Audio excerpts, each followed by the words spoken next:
Leviticus 23. The Lord said to Moses, "Give the following instructions to the people of Israel. These are the Lord's appointed festivals, which you are to proclaim as official days for Holy Assembly. You have 6 days each week for your ordinary work, but the seventh day is a Sabbath day of complete rest, an official day for Holy Assembly. It is the Lord's Sabbath day, and it must be observed wherever you live. In addition to the Sabbath, these are the Lord's appointed festivals, the official days for Holy Assembly that are to be celebrated at their proper times each year. The Lord's Passover begins at sundown on the 14th day of the first month. On the next day, the 15th day of the month, you must begin celebrating the festival of unleavened bread. This festival to the Lord continues for 7 days, and during that time, the bread you eat must be made without yeast. On the first day of the festival, all the people must stop their ordinary work and observe an official day for Holy Assembly. For 7 days, you must present special gifts to the Lord. On the seventh day, the people must again stop all their ordinary work to observe an official day for Holy Assembly. Then the Lord said to Moses, "Give the following instructions to the people of Israel. When you enter the land I am giving you, and you harvest its first crops, bring the priest a bundle of grain from the first cutting of your grain harvest. On the day after the Sabbath, the priest will lift it up before the Lord, so it may be accepted on your behalf. On that same day, you must sacrifice a 1-year-old male lamb with no defects as a burnt offering to the Lord. With it, you must present a grain offering consisting of 4 quarts of choice flour, moistened with olive oil. It will be a special gift, a pleasing aroma to the Lord. You must also offer 1 quart of wine as a liquid offering. Do not eat any bread or roasted grain or fresh kernels on that day until you bring this offering to your God.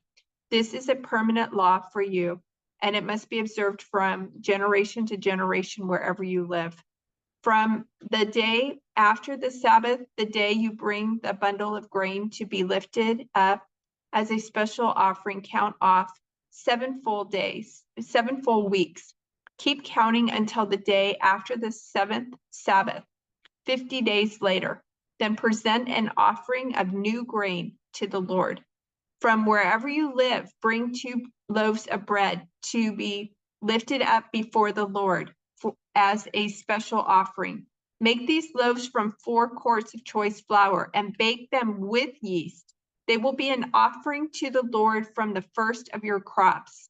Along with the bread, present 7 1-year-old male lambs with no defects, 1 young bull, and 2 rams as burnt offerings to the Lord.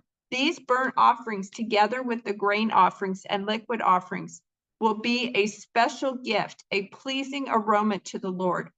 Then you must offer 1 male goat as a sin offering and 2 1-year-old male lambs as a peace offering. The priest will lift up the 2 lambs as a special offering to the Lord, together with the loaves representing the first of your crops. These offerings, which are holy to the Lord, belong to the priests.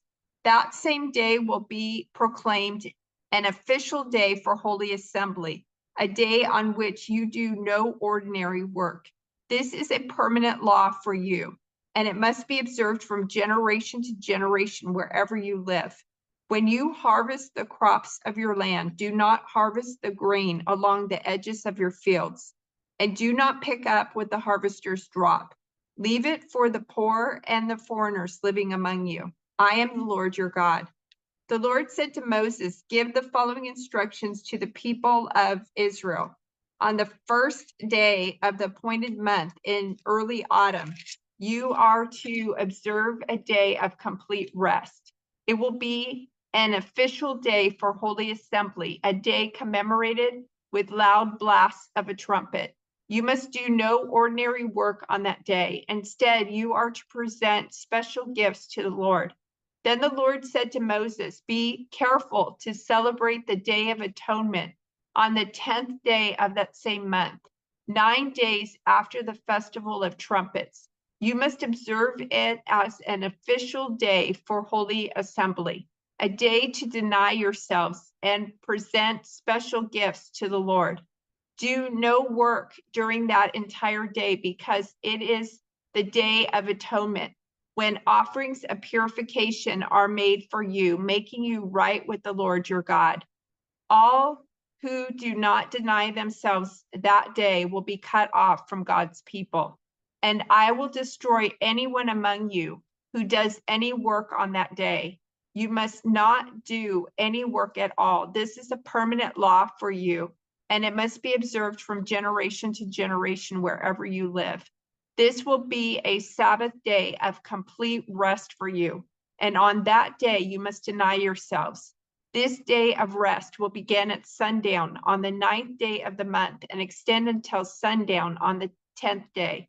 And the Lord said to Moses, give the following instructions to the people of Israel. Begin celebrating the festival of shelters on the 15th day of the appointed month, 5 days after the Day of Atonement. This festival to the Lord will last for 7 days. On the first day of the festival, you must proclaim an official day for holy assembly when you do no ordinary work.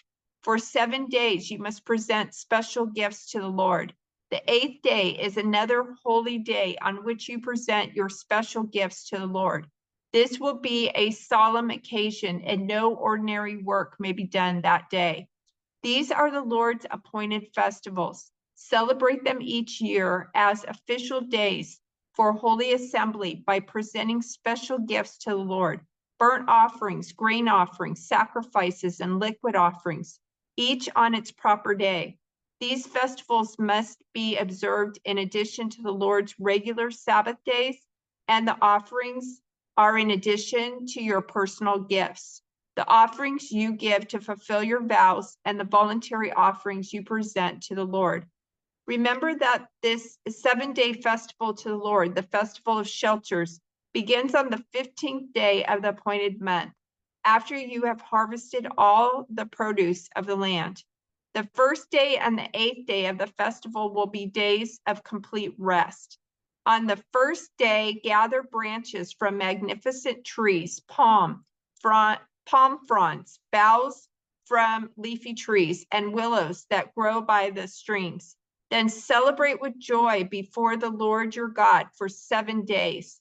You must observe this festival to the Lord for 7 days every year. This is a permanent law for you, and it must be observed in the appointed month from generation to generation. For 7 days, you must live outside in little shelters. All native-born Israelites must live in shelters. This will remind each new generation of Israelites that I made their ancestors live in shelters when I rescued them from the land of Egypt. I am the Lord your God. So Moses gave the Israelites these instructions regarding the annual festivals of the Lord. The Lord said to Moses, command the people of Israel to bring you pure oil of pressed olives for the light, to keep the lamps burning continually. This is the lampstand that stands in the tabernacle in front of the inner curtain that shields the Ark of the Covenant. Aaron must keep the lamps burning in the Lord's presence all night. This is a permanent law for you, and it must be observed from generation to generation. Aaron and the priests must tend the lamps on the pure gold lampstand continually in the Lord's presence. You must bake 12 flat loaves of bread from choice flour, using 4 quarts of flour for each loaf. Place the bread before the Lord on the pure gold table and arrange the loaves in 2 stacks with 6 loaves in each stack. Put some pure frankincense near each stack to serve as a representative offering, a special gift presented to the Lord. Every Sabbath day, this bread must be laid out before the Lord as a gift from the Israelites. It is an ongoing expression of the eternal covenant. The loaves of bread will belong to Aaron and his descendants, who must eat them in a sacred place, for they are most holy. It is the permanent right of the priests to claim this portion of the special gifts presented to the Lord. One day, a man who had an Israelite mother and an Egyptian father came out of his tent and got into a fight with one of the Israelite men. During the fight, this son of an Israelite woman blasphemed the name of the Lord with a curse. So the man was brought to Moses for judgment. His mother was Shelomith, the daughter of Dibri of the tribe of Dan. They kept the man in custody until the Lord's will in the matter should be clear to them. Then the Lord said to Moses, "Take the blasphemer outside the camp and tell all those who heard the curse to lay their hands on his head. Then let the entire community stone him to death. Say to the people of Israel, those who curse their God will be punished for their sin. Anyone who blasphemes the name of the Lord must be stoned to death by the whole community of Israel. Any native-born Israelite or foreigner among you who blasphemes the name of the Lord must be put to death. Anyone who takes another person's life must be put to death. Anyone who kills another person's animal must pay for it in full, a live animal for the animal that was killed. Anyone who injures another person must be dealt with according to the injury inflicted. A fracture for a fracture, an eye for an eye, a tooth for a tooth. Whatever anyone does to injure another person must be paid back in kind. Whoever kills an animal must pay for it in full, but whoever kills another person must be put to death.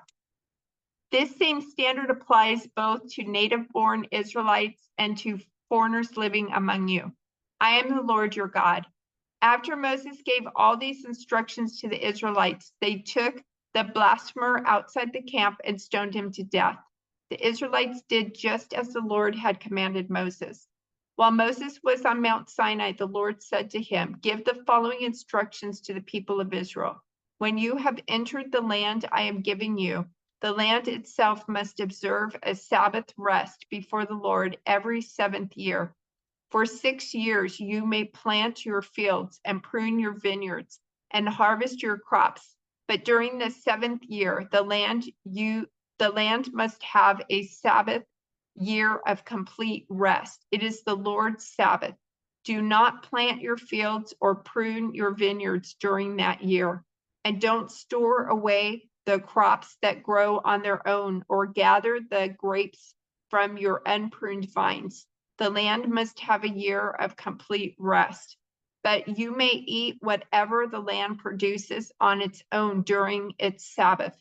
This applies to you, your male and female servants, your hired workers, and the temporary residents who live with you. Your livestock and the wild animals in your land will also be allowed to eat what the land produces.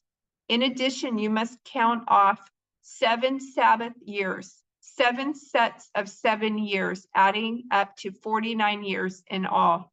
Then on the Day of Atonement in the 50th year, blow the ram's horn loud and long throughout the land. Set this year apart as holy, a time to proclaim freedom throughout the land for all who live there. It will be a jubilee year for you, when each of you may return to the land that belonged to your ancestors and return to your own clan. This 50th year will be a jubilee for you. During that year, you must not plant your fields or store away any of the crops that grow on their own, and don't gather the grapes from your unpruned vines. It will be a jubilee year for you, and you must keep it holy, but you may eat whatever the land produces on its own. In the year of jubilee, each of you may return to the land that belonged to your ancestors. When you make an agreement with your neighbor to buy or sell property, you must not take advantage of each other. When you buy land from your neighbor, the price you pay must be based on the number of years since the last jubilee. The seller must set the price by taking into account the number of years remaining until the next year of jubilee. The more years until the next Jubilee, the higher the price. The fewer years, the lower the price. After all, the person selling the land is actually selling you a certain number of harvests. Show your fear of God by not taking advantage of each other. I am the Lord your God. If you want to live securely in the land, follow my decrees and obey my regulations. Then the land will yield large crops, and you will eat your fill and live securely in it. But you might ask, what will we eat during the 7th year, since we are not allowed to plant or harvest crops that year? Be assured that I will send my blessing for you in the 6th year, so the land will produce a crop large enough for 3 years. When you plant your fields in the 8th year, you will still be eating from the large crop of the 6th year. In fact, you will still be eating from that large crop when the new crop is harvested in the 9th year. The land must never be sold on a permanent basis, for the land belongs to me. You are only foreigners and tenant farmers working for me.